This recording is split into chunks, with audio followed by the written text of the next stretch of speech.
Brothers and sisters of India, you are most welcome at ज्ञान काड्डा YouTube channel.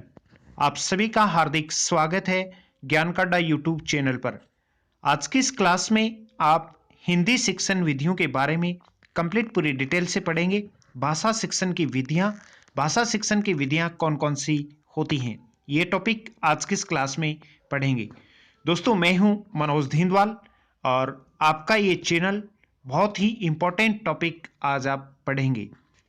Hindi शिक्षण की विधियों के बारे में आप पढ़ेंगे, जिसमें भाषा शिक्षण की विधियां, गद्य शिक्षण, पद शिक्षण, उसके साथ में एकांकी शिक्षण, कहानी शिक्षण, व्याकरण शिक्षण और रचना शिक्षण के बारे में कंप्लीट पूरी डिटेल से आज आप पढ़ेंगे कि भाषा शिक्षण की विधियां हिंदी शिक्षण विधियों में किस प्रकार से महत्वपूर्ण हैं।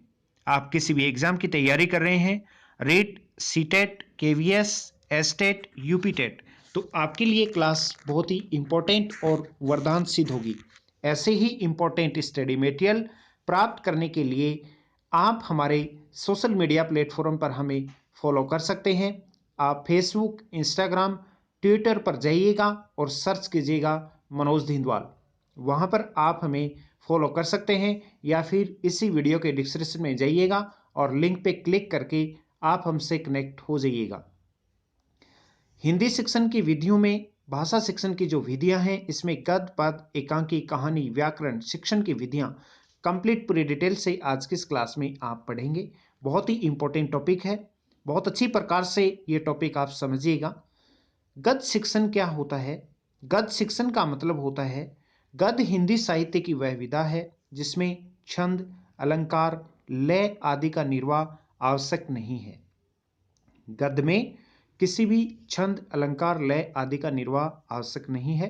गद्य में तथ्यों और विचारों को सर्वमान्य भाषा के माध्यम से ज्यों का त्यों प्रस्तुत किया जाता है।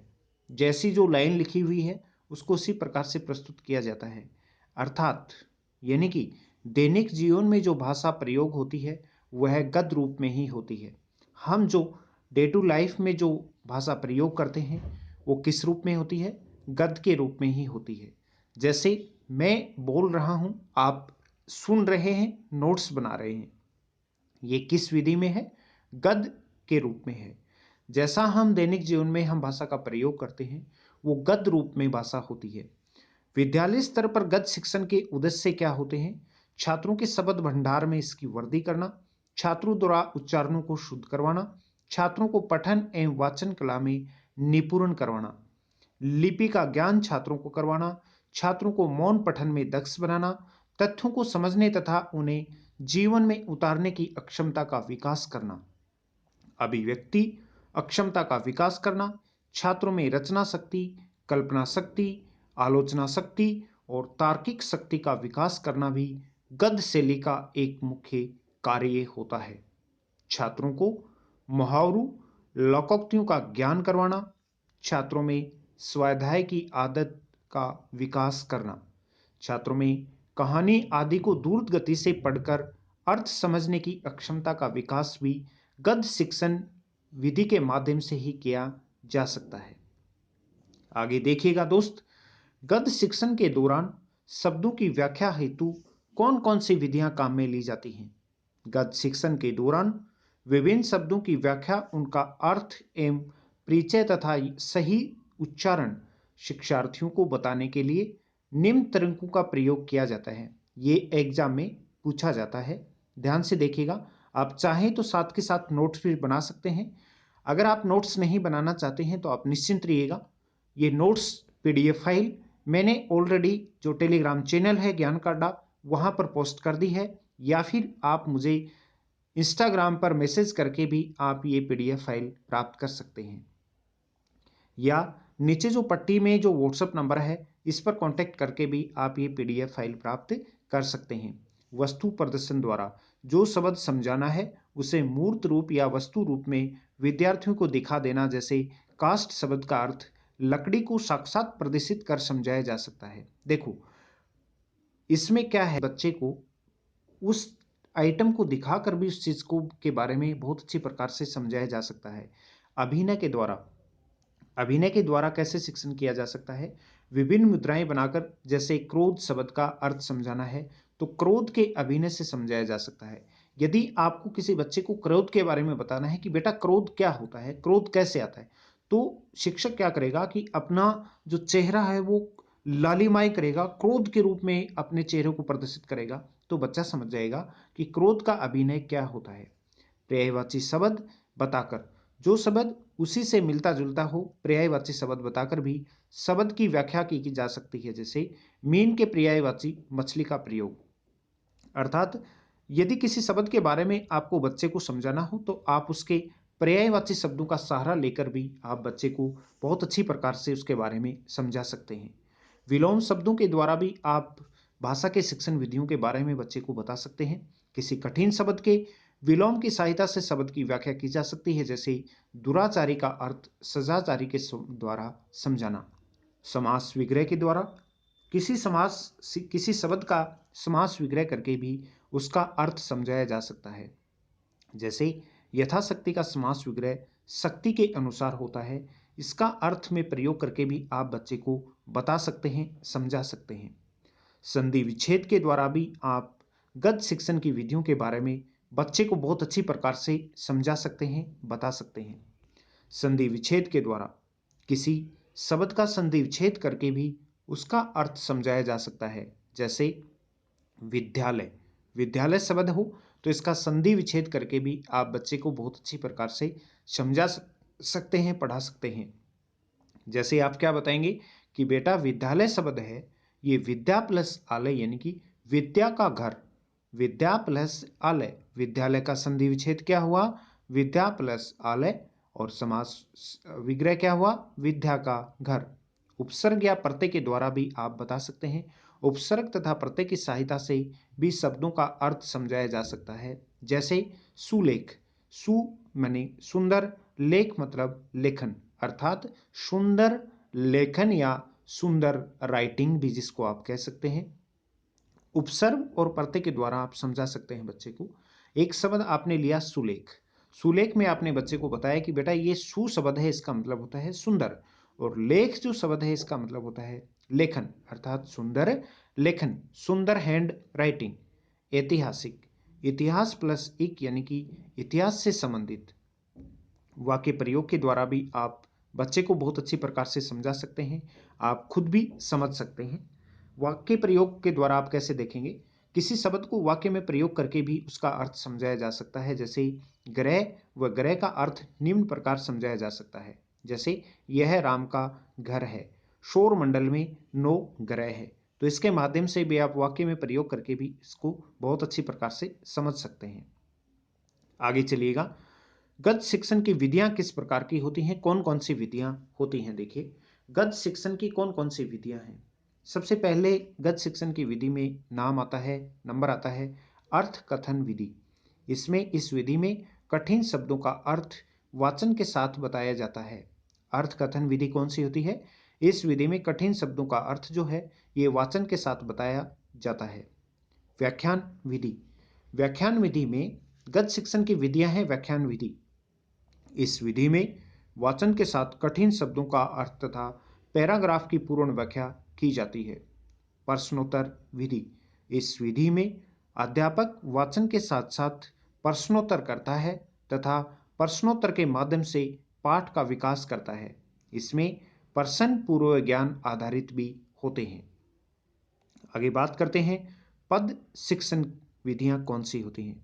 पद का सामान्य अर्थ होता है दोस्तों वह रचना जो छंदोबद्ध होता है, अर्थात जो रचना छंदों में बद्ध होती है तथा जिसमें गति, लय आदि का पूरा ध्यान रखा जाता है।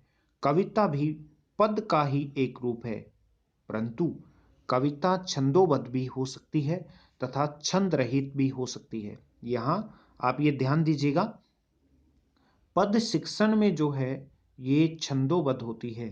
पद का सामान्य अर्थ होता है वह रचना जो छंदोबद्ध हो, जिसमें गति, लय, ताल, सुर हो, वो क्या कहता है, क्या कहलाता है? पद शिक्षण। और जिसमें कोई गति, लय, ताल, छंद न हो वो गद्य शिक्षण कहलाता है।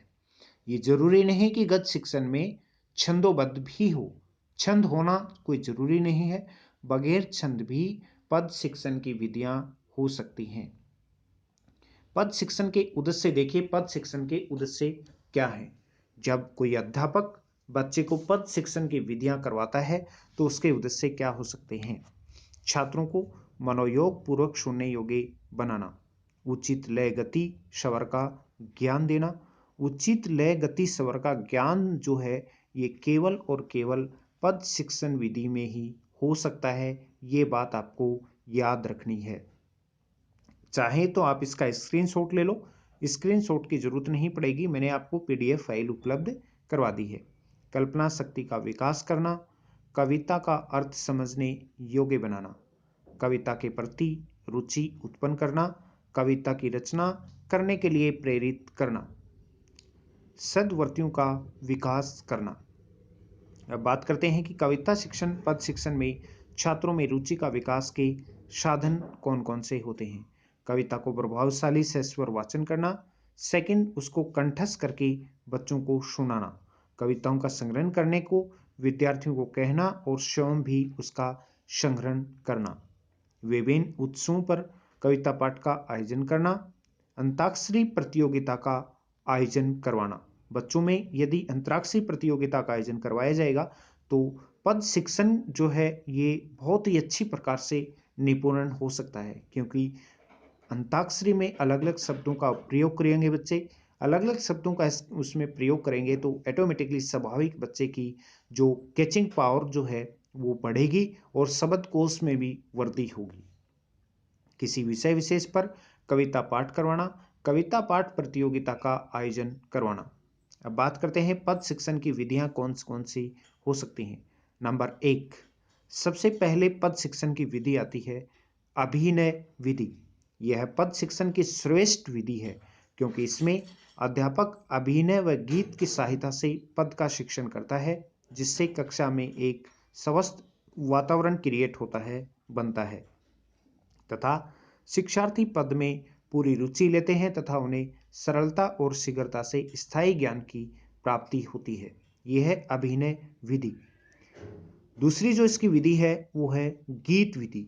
गीत विधि के द्वारा भी, गीत विधि में एक पंक्ति अध्यापक गाता है, उसके बाद विद्यार्थी उसका अनुकरण करते हैं, अर्थात विद्यार्थी पीछे पीछे अध्यापक के पीछे पीछे बोलते हैं, उनका अनुकरण करते हैं। यह विधि अभिनय विधि के पश्चात एक श्रेष्ठ विधि है। पद शिक्षण की विधियों में यदि डायरेक्टली पूछा जाए कि अभिनय विधि के बाद में सर्वश्रेष्ठ कौन सी विधि है, तो आपको आंसर क्या देना है, गीत विधि की बोला मनोज सर ने बताया था। अभिनय विधि के बाद में गीत विधि ही सबसे सर्वश्रेष्ठ विधि है हिंदी शिक्षण विधियों में। ठीक है। अर्थबोध प्रणाली विधि। अर्थबोध प्रणाली विधि में क्या होता है कि इस विधि में अध्यापक पहले एक पंक्ति स्वयं गाता है। जैसे आपने कोई पंक्ति गाई कि बोला राम राम सीता हरण, राम सीता, तो आपने क्या कहा, पंक्ति गाई तथा विद्यार्थी उसका अनुकरण करते हैं, तत्पश्चात वह उसका अर्थ विद्यार्थियों को समझाता है। इसमें गीत का प्रवाह बीच बीच में रुक जाता है, अतः विद्यार्थियों की रुचि और तारतम्यता तथा अधिगम की निरंतरता में बाधा पड़ती है। व्याख्यान विधि। व्याख्यान विधि से कैसे पद शिक्षण करवाया जा सकता है ये देखिएगा। व्याख्यान विधि में क्या होता है कि अध्यापक जो है, टीचर जो है, ये पद का वाचन करता है। पद जो है, पद जो दिया हुआ है टीचर को, उसका वाचन करेगा तथा शब्दांश बालकों को अर्थ समझाता है एवं पद में आने वाली अंत कथाएं, संदर्भ और पृष्ठभूमि इत्यादि के सहित पूरे पद की व्याख्या करता है। इसमें केवल अध्यापक ही सक्रिय रहता है, अतः इस विधि को एक अच्छी विधि नहीं माना जा सकता। व्याख्यान विधि को एक अच्छी विधि नहीं मानने का कारण इसका यही है क्योंकि इसमें माना जाता है कि इसमें केवल और केवल अध्यापक ही सक्रिय रहता है, इसमें बच्चा सक्रिय नहीं रहता। याद रखिएगा, व्याख्यान विधि में केवल और केवल बच्चा, अध्यापक जो है वो ही सक्रिय होता है, स्टूडेंट सक्रिय नहीं होता, इसलिए इस विधि को इतनी अच्छी विधि नहीं मानी जाती। खंडान्वयन विधि। खंडान्वयन विधि में क्या होता है कि इस विधि में अध्यापक पूरे पद को छोटे छोटे खंडों में विभक्त कर लेता है तथा पहले वह इन खंडों की अलग अलग व्याख्या करता है तथा फिर इन संपूर्ण खंडों को जोड़कर पूरे पद की व्याख्या करता है और अर्थ समझाता है। इस विधि में अध्यापक की सक्रियता ज्यादा रहती है, अतः यह विधि अच्छी नहीं मानी जा सकती। यह विधि प्रश्नोत्तर विधि का ही एक रूप होती है। कविता पाठ के प्रकार देखिए कि कविता पाठ के प्रकार कितने होते हैं। सबसे पहले बात करते हैं हम बोध पाठ की। कविता पाठ के प्रकार कितने होते हैं? बोध पाठ। बोध पाठ, जो पद या कविताएं अत्यंत कठिन होती हैं तो उनका बोध पाठ कराया जाता है। इसमें अध्यापक कठिन शब्दों का अर्थ बताते हुए कविता का पाठ करता है और इस पाठ में विद्यार्थियों को रसानुभूति नहीं होती है। एक शब्द में कहें तो इस पाठ में विद्यार्थियों तक कविता को सरलीकृत कर पहुंचाया जाता है। सरल पाठ विधि। यह पाठ साधारण कविताओं के लिए उपयोग में लाया जाता है जो कि विद्यार्थियों को आसानी से समझाई जा सकती है और इस पाठ में अध्यापक पूरी लय और छंद अलंकारों के साथ कविता का पाठन करता है जिससे विद्यार्थियों को रसानुभूति होती है। विद्यार्थी रसानुभूति करते हैं, विद्यार्थी उसका रस लेते हैं, उस छंद का रस लेते हैं, अच्छा महसूस करते हैं, कुल महसूस करते हैं। ठीक है, जिससे छात्र कठिन कविता के साथ भी सहज रसानुभूति का प्राप्त करते हैं। देखो, बच्चों की एक प्रवृत्ति होती है कि बच्चों को आप बीच बीच में यदि रोमांस करवाएंगे, बच्चों को थोड़ा आप उनको मोटिवेट करेंगे, बच्चों को आप कुछ कॉमेडी अगर करेंगे तो बच्चा आपसे अट्रैक्ट ज्यादा होगा, बच्चा आपसे लगाव ज्यादा रखेगा। यदि आप उनको नर्वस पढ़ाएंगे, बोरियत वाला टॉपिक आप पढ़ाएंगे तो बच्चा उस चीज में रुचि नहीं लेगा, उस सब्जेक्ट में रुचि नहीं लेगा। इसी का एक कारण है कि इसमें रस पाठ करवाया जाता है।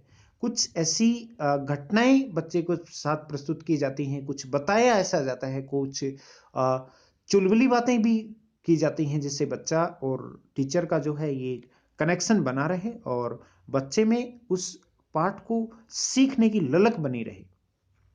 बात करते हैं एकाकी शिक्षण की। एकाकी में किसी एक घटना को लेकर नाटक का एक लघु रूप समाहित किया जाता है मेरे दोस्त, और नाटक में विभिन्न घटनाएं होती हैं जबकि एकाकी में केवल एक घटना या एक या दो दृश्यों का नाट्यकरण होता है। अब बात करते हैं कि दोस्तों ज्ञानकांडा यूट्यूब और जो मोबाइल ऐप है, आप इसको नियमित रूप से जो आप बने रहें इस पर। ज्ञानकांडा यूट्यूब चैनल राजस्थान का सबसे बेहतरीन स्टडी पॉइंट है। आप इसको लाइक और शेयर करना बिल्कुल भी नहीं भूलें। मेरे दोस्तों, मेरा एक प्रयास है कि हर एक बच्चे को निःशुल्क शिक्षा हर गांव घर ढानी घर में फ्री ऑनलाइन क्लासें हों। आप भी मेरी इस मुहिम का हिस्सा बनिएगा। नीचे दिए हुए नंबर से कांटेक्ट करके आप हमारी टीम से आप जुड़ सकते हैं। आप भी मेरी इस मुहिम का हिस्सा हो सकते हैं।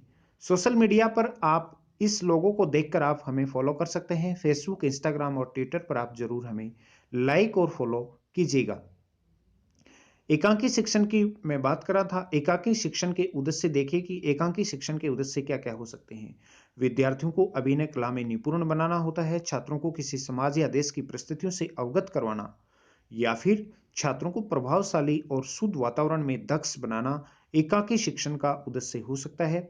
छात्रों में भावानुसार उचित गति व हाव भाव के साथ सस्वर वाचन की योग्यता विकसित करना, छात्रों को अवसरानुकूलन शब्दावली का प्रयोग करना सिखाना, छात्रों को मानव जीवन के विभिन्न पक्षों से अवगत करवाना, नाटक मंच की विभिन्न तकनीकों से विद्यार्थियों को अवगत करवाना, छात्रों का मनोरंजन करना तथा उन्हें आनंद प्रदान करना जो है ये एकांकी शिक्षण का उद्देश्य हो सकता है। आप इसको याद रखिएगा, नोट कर लीजिएगा।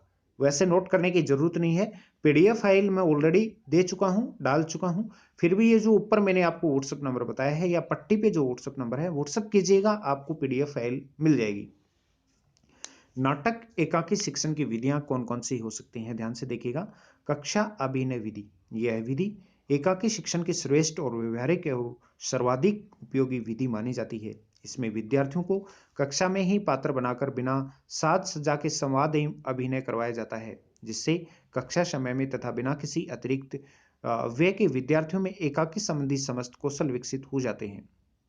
रंगमंच या अभिनय प्रणाली, इस विधि में अध्यापक बाकायदा एक पूर्ण साज सज्जा से सुसज्जित मंच पर पूर्ण रूप से पात्रों की वेशभूषा के रूप में छात्रों के सामने प्रस्तुत होता है। और यह विधि प्रयोग प्रभावशाली तो है, परंतु व्यवहारिक नहीं है, क्योंकि इसमें कक्षा से अतिरिक्त समय और धन का व्यय होता है, नुकसान होता है तथा समय विभाग चक्कर की अवहेलना भी इसमें होती है। बात करते हैं व्याख्यान विधि की। व्याख्यान विधि में क्या होता है दोस्तों कि व्याख्यान विधि में इसके अर्थ कथन प्रणाली भी इसको कहा जाता है। कौन सी विधि कहा जाता है इसको?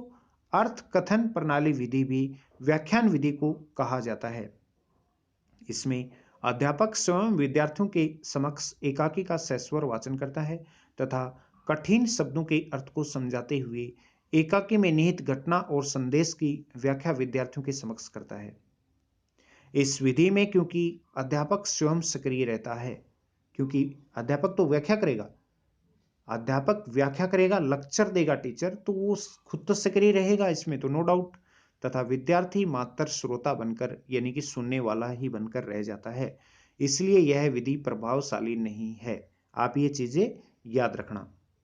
देखो, व्याख्यान विधि में क्या होता है बेटा कि व्याख्यान विधि में केवल और केवल टीचर बोलता है, टीचर लेक्चर देता है, बच्चे सुनते रहते हैं, तो वो एक मार्गी विधि होगी, वन वे हो गया। टीचर बोल रहा है, बच्चे सुन रहे हैं।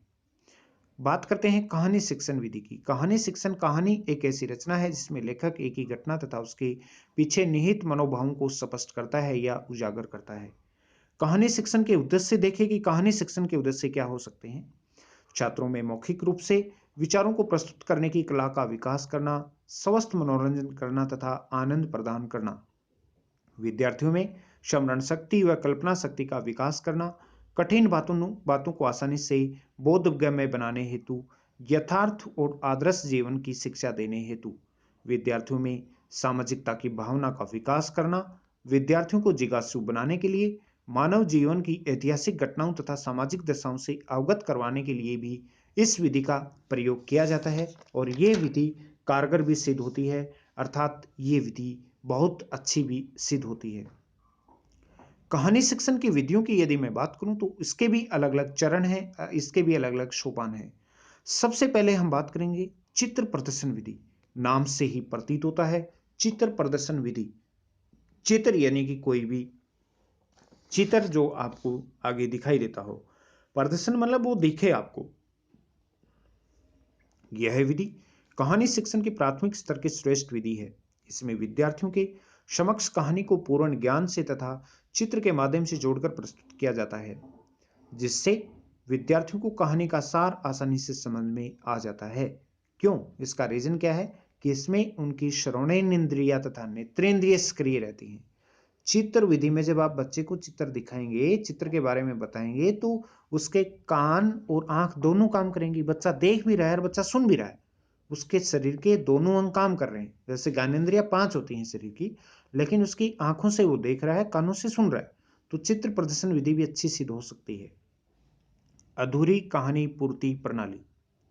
अधूरी कहानी पूर्ति प्रणाली, इसमें क्या होता है देखिएगा, इस प्रणाली में कहानी को टुकड़ों में विद्यार्थियों के समक्ष रखा जाता है तथा उसे विद्यार्थियों की कल्पना की सहायता से पूर्ण किया जाता है, जिससे विद्यार्थी स्वयं कहानी को सक्रिय रहकर पूरा करते हैं तथा कहानी के सार एवं निहित संदेश को आसानी से समझ जाते हैं।